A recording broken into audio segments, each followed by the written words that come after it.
Salut à tous, je fais un petit enregistrement très rapidement pour l'occasion du Batman Day, pour vous dire ce que j'ai acheté déjà et ce que je vais lire en titre Batman pour le Batman Day, ou ce que j'ai déjà lu en tout cas.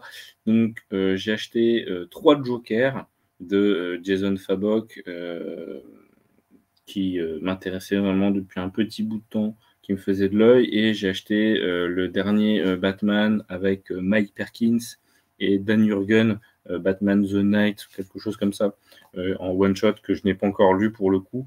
En tout cas, voilà, j'ai eu l'occasion de lire ce cher et tendre Batman 3 Jokers que j'attendais depuis très longtemps de lire, mais j'attendais une occasion type Batman Day ou Marvel Black Label, une opération Black Label chez Urban. Donc, c'était l'occasion pour moi de lire enfin 3 Jokers. Maintenant, pour l'achat de 2 Batman, vous aviez en noir et blanc, et vous avez toujours l'occasion d'avoir cette édition collector comme chaque année, cette fois-ci de Mad Love de Paul Dini et Bruce Timm, que je n'avais jamais lu. C'est une bonne surprise, c'est sympa parce que l'effet noir et blanc cette fois-ci, c'est aussi du crayonné.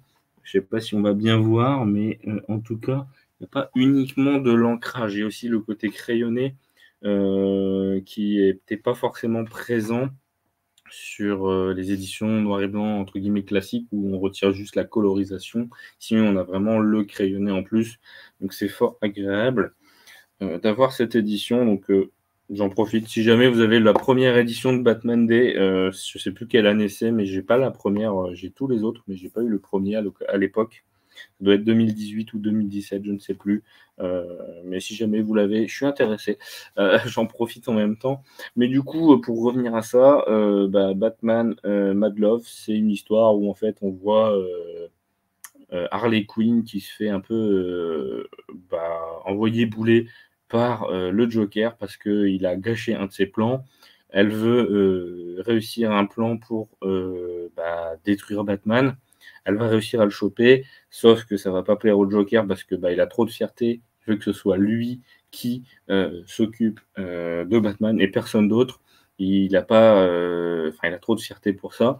Et donc, il va presque sauver Batman à ce niveau-là. On va voir également donc, pourquoi elle tient tant au Joker, donc ses origines.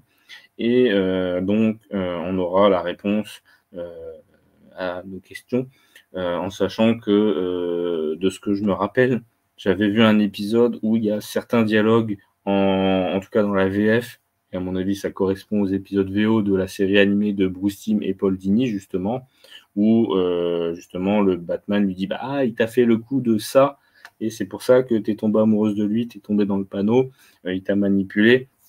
Et donc, forcément, on va aussi pleurer un peu cette chère Harley Quinn.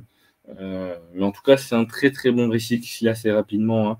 Il y a 72 pages et offert pour 2 achats de Batman. Donc voilà, je voulais faire une courte vidéo pour vous en parler aujourd'hui, vous dire que je l'ai lu aussi et je vais sans doute me taper un peu de Batman dans les prochains temps, histoire de vous en parler un peu plus, en sachant qu'il y aura quelques chroniques sur ma page Insta, sur des lectures Batman d'ici, notamment des crossovers que j'ai lus pendant mes grandes vacances d'été. Voilà, allez, j'en ai pas pour plus longtemps, je vous dis à bientôt et à une prochaine fois sur la chaîne YouTube. Allez, salut!